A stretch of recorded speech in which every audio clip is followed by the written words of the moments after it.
I was up to saying, describing the economic objectives. So, sustainable level of inflation of 2 to 3%,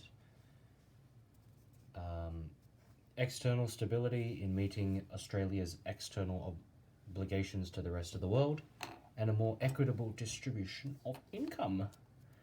So that's the theory, and then you describe how fiscal policy achieves this. So fiscal policy consists of transfer payments and discretionary policy.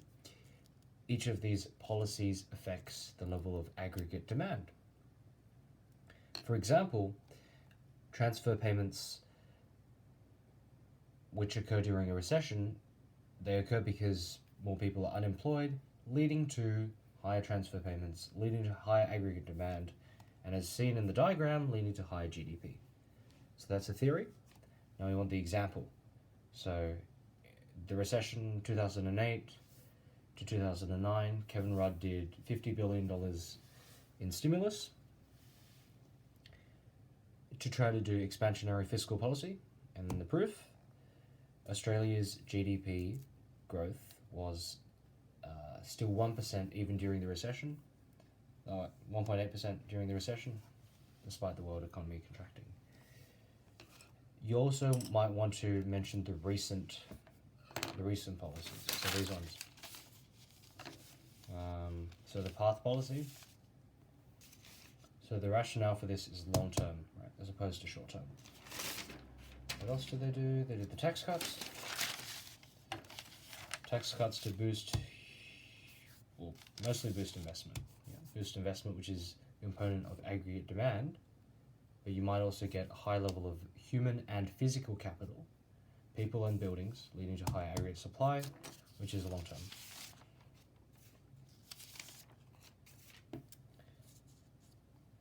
You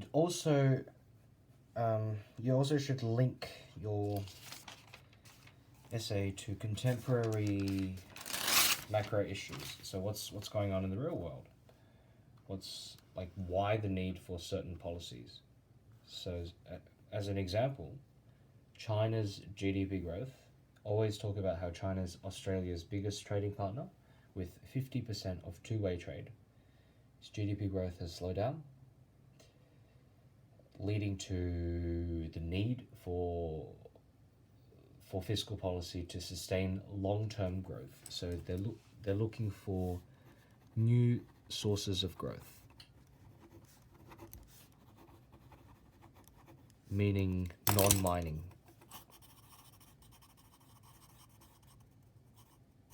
The mining boom got us through the 2000s and early 2010s. We need new sources of growth. So all those things they did with PATH and the tax cuts, and you might want to research what they're proposing in this year's budget. I haven't had a big look at this year's budget. Can I think of anything in the top of my head?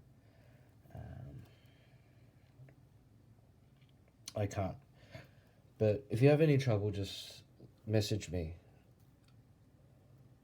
But you do want to relate it to this year's budget. Last year's budget is totally fine. Just recent policies and link it to recent trends. So we want to diversify away from mining into other sectors.